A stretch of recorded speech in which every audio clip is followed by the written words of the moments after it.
નમસ્કાર મિત્રો, અમારા નવા વિડીયોમાં આપ સૌનું હાર્દિક સ્વાગત છે। તો આજે આપણે વાત કરીએ અમદાવાદમાં બિઝનેસમેન પતિ પત્ની સાથે ઘરે બનેલી ઘટના। અમદાવાદના એસજી હાઈવે પર આવેલી ગગનચુંબી ઇમારતના 12મા માળે કાચની મોટી બારી પાસે ઊભેલી રેવા નીચે વહેતી ટ્રાફિકની નદીને જોઈ રહી હતી। લાલ અને પીળી લાઇટોની હારમાળા કોઈ અવિરત વહેતા ઝરણા જેવી લાગતી હતી, પણ આ ઝરણામાં ખળખળ વહેતા નીરનો અવાજ નહોતો, માત્ર કર્કશ હોર્ન અને એન્જિનનો ઘોંઘાટ હતો।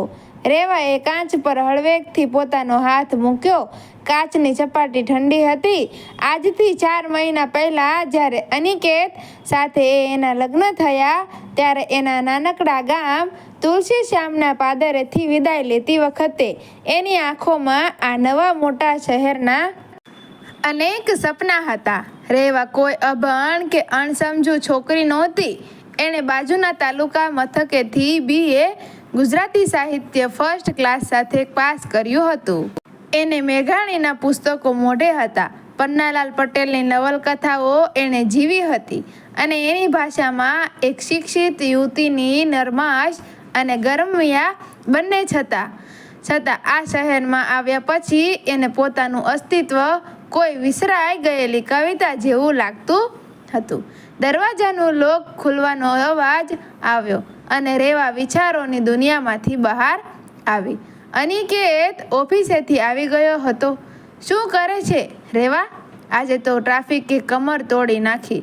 અનિકેતે પોતાનું લેપટોપ બેગ સોફા પર મૂકતા કહ્યું, હું ચા મૂકું છું કહીને રેવા રસોડા તરફ વળી ગઈ।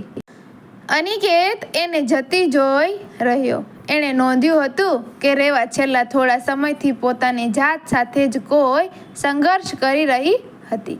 એની આંખોમાં પહેલાં જે આત્મવિશ્વાસ હતો તે ક્યાંક ઝાંખો પડી રહ્યો હતો। રસોડામાં ઊભી રેવા જ્યારે આદુ અને ફુદીનો ખાંડી રહી હતી, ત્યારે એના મનમાં ગઈકાલની એ સાંજ ઘૂમરાઈ રહી હતી। અનિકેતને પ્રમોશન મળ્યું હોવાથી એને પોતાની ઓફિસના અમુક ખાસ મિત્રોને, રોહન અને સમીરને તેમની પત્નીઓ સાથે ઘરે જમવા બોલાવ્યા હતા। રેવાએ એ સાંજે ખૂબ જ ઉત્સાહથી પોતાની મનપસંદ સિલ્કની સાડી પહેરી હતી। એણે મહેમાનો માટે જાતે જ સરસ મજાનું પંજાબી જમવાનું બનાવ્યું હતું। જ્યારે મહેમાનો આવ્યા ત્યારે વાતાવરણ ખૂબ હળવું હતું। રોહનની પત્ની રૂચા અને સમીરની પત્ની નેહા બંને એકદમ આધુનિક છતાં ખૂબ જ પ્રેમાળ અને મિલનસાર હતી। રૂચાએ ઘરમાં પ્રવેશતા જ રેવાને સ્માઇલ આપતા કહ્યું હતું, વાવ રેવા, તારું ઘર કેટલું સરસ રીતે સજાવેલું છે અને તારી સાડીનો કલર તો અદ્ભુત છે। નેહાએ પણ વાતમાં સૂર પુરાવતા પૂછ્યું હતું, અનિકેત કહેતો હતો કે તે લિટરેચરમાં ગ્રેજ્યુએશન કર્યું છે। ધેટ્સ ગ્રેટ, તને કયા ઓથર્સ વાંચવા ગમે છે? રેવાને પહેલાં તો આનંદ થયો। એણે જવાબ આપ્યો, મને ઝવેરચંદ મેઘાણી અને ગુણવંત શાહ વાંચવા ખૂબ ગમે છે। ઓહ નાઇસ, મેં એમના વિશે સાંભળ્યું છે, પણ મારું ગુજરાતી રીડિંગ થોડું કાચું છે। નેહાએ નિખાલસતાથી કબૂલાત કરી। શરૂઆત સારી રહી, પણ પછી વાતોનો દોર બદલાયો। રૂચા અને નેહા પોતાની કોર્પોરેટ લાઈફ, વીકેન્ડની પાર્ટીઓ, OTT પ્લેટફોર્મ પરની નવી અંગ્રેજી સિરીઝ અને નવી ખુલેલી ઇટાલિયન સ્ટોરીઓ વિશે વાતો કરવા લાગી। તેઓ રેવાને પણ વાતમાં સામેલ કરવાનો પૂરો પ્રયત્ન કરતી હતી। રેવા, તે ધ ક્રાઉન જોઈ છે? તને તો હિસ્ટ્રી અને લિટરેચર ગમે છે ને? તને બહુ જ ગમશે, રૂચાએ પૂછ્યું। ના, મેં નથી જોઈ, રેવાએ માત્ર ટૂંકો જવાબ આપ્યો। તેઓ વારંવાર રેવાને પ્રશ્ન પૂછતી, તેની સાથે ભળવાનો પ્રયત્ન કરતી, પણ રેવા અંદરથી જ સંકોચાઈ રહી હતી। તેને લાગતું હતું કે આ શહેરી અને આધુનિક સ્ત્રીઓની દુનિયાથી એ કેટલી દૂર છે। એનું જ્ઞાન પુસ્તકો અને ગામડાની વાસ્તવિકતા સુધી સીમિત હતું, જ્યારે આ છોકરીઓ આખી દુનિયાની વાતો સહજતાથી કરી શકતી હતી। રેવાને પોતાની જાત પર ગુસ્સો આવતો હતો કે ભણેલી હોવા છતાં એ આ વાતાવરણમાં કેમ ગોઠવાઈ નથી શકતી. ભલે રુચા અને નેહાનો ઈરાદો એને નીચી દેખાડવાનો બિલકુલ નહોતો, પણ રેવાનો પોતાનો જ લઘુતા ગ્રંથિનો ડર એને છૂપ કરી રહ્યો હતો. રેવા, ચા ઉભરાઈ છે, અનિકેતના અવાજે ફરી એને વર્તમાનમાં લાવી દીધી. ચા ઉભરાઈને ગેસ પર ઢોળાઈ ગઈ હતી. અરે છોરી, રેવાએ ઉતાવળે ગેસ બંધ કર્યો અને ઢીલા ચહેરે પ્લેટફોર્મ લૂછવા લાગી. અનિકેતે પાછળથી આવીને એના હાથમાંથી કપડું લઈ લીધું. રેવા, અહીં મારી પાસે આવતો. એણે રેવાનો હાથ પકડી ને એને હોલમાં સોફા પર બેસાડી. શું ચાલી રહ્યું છે તારા મનમાં? કાલ સાંજથી તું એકદમ ચૂપચાપ છે. મહેમાનો ગયા પછી પણ તે સરખી વાત નથી કરી. અનિકેતના અવાજમાં એક ઊંડી ચિંતા હતી. રેવાએ આંખો નીચે ઢાળી દીધી. એના હોઠ સહેજ ધ્રુજ્યા. અનિકેત, મને લાગે છે કે હું અહીં ફિટ નથી થઈ શકતી. કાલે રુચા અને નેહા કેટલી સારી રીતે વાતો કરતી હતી.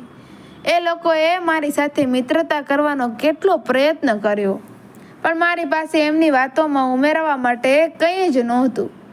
હું સાવ ગામડેથી આવેલી. મને એટલી લાઈફસ્ટાઈલની કંઈ ખબર નથી પડતી. મારું ભણતર જાણે અહીં સાવ નકામું છે. અનિકેતે શાંતિથી રેવાની વાત સાંભળી. એણે રેવાના બંને હાથ પોતાના હાથમાં લીધા. રેવા, તારી સમસ્યા એ નથી કે તું એમના જેવી નથી. તારી સમસ્યા એ છે કે તું એમના જેવી બનવાનો યા તો એમની દુનિયામાં બળજબરીથી ગોઠવાઈ જવાનો પ્રયત્ન કરે છે. રુચા અને નેહા બહુ જ સારા નેચરની છોકરીઓ છે. એમણે તને સ્વીકારી જ લીધી છે, પણ તે હજુ સુધી તારી જાતને પૂરી રીતે સ્વીકારી નથી. રેવા પ્રશ્નાર્થ નજરે એની સામે જોઈ રહી.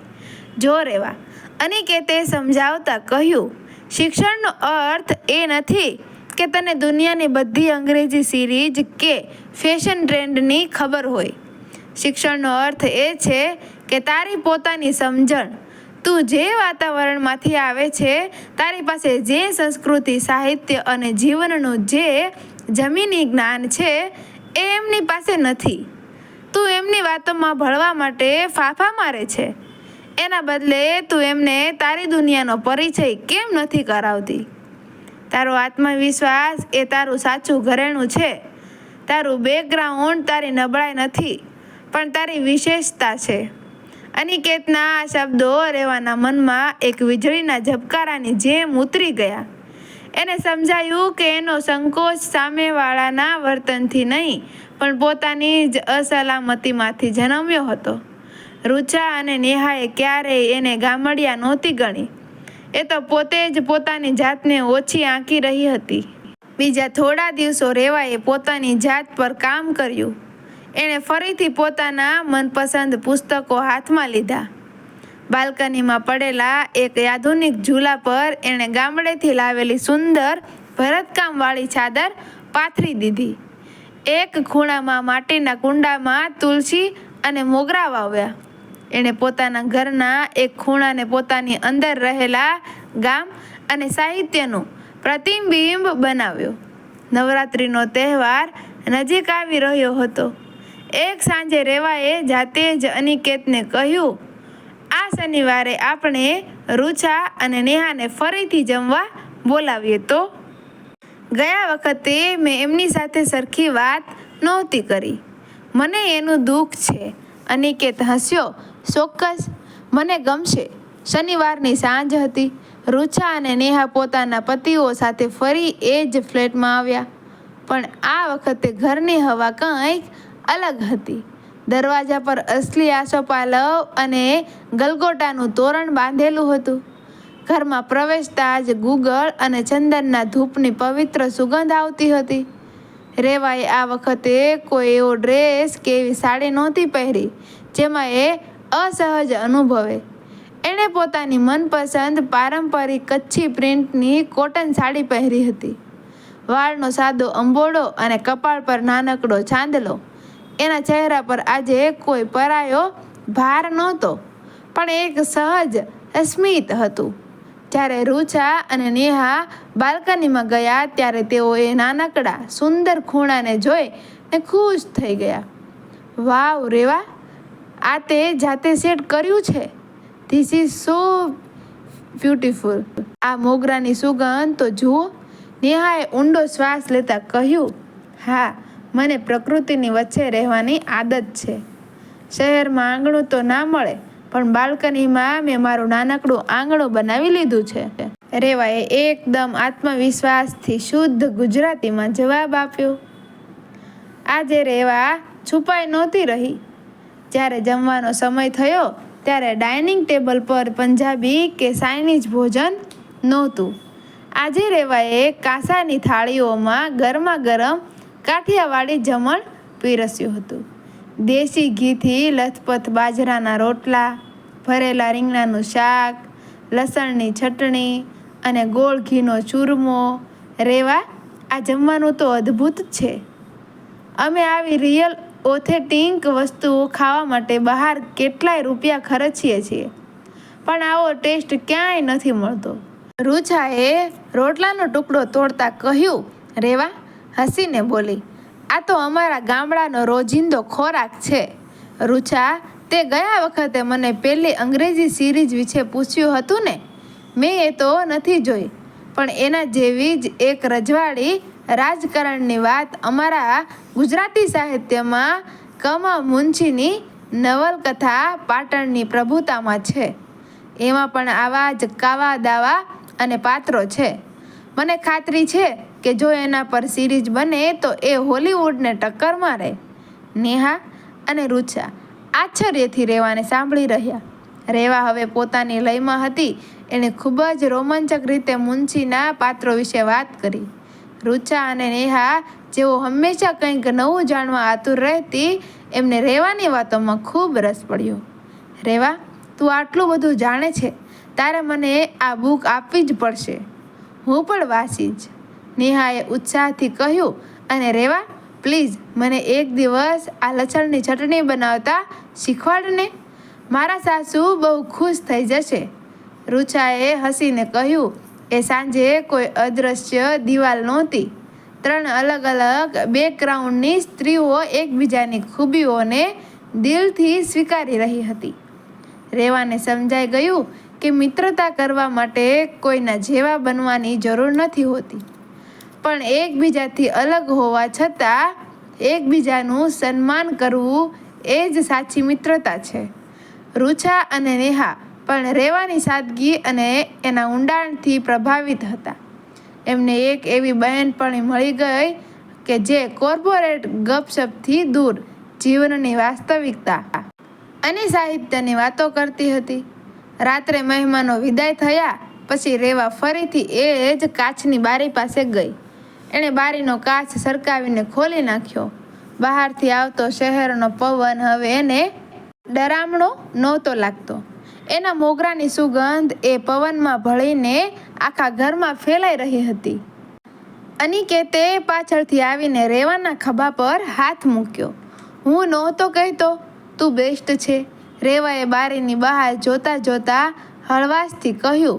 થેન્ક યુ અનિકેત, મને અરીસો બતાવવા માટે, મને એ સમજાવવા માટે કે મારે શહેરની આ ભીડમાં મારું અસ્તિત્વ પૂછવાની જરૂર નથી, પણ મારું એક અલગ સરનામું બનાવવાની જરૂર છે.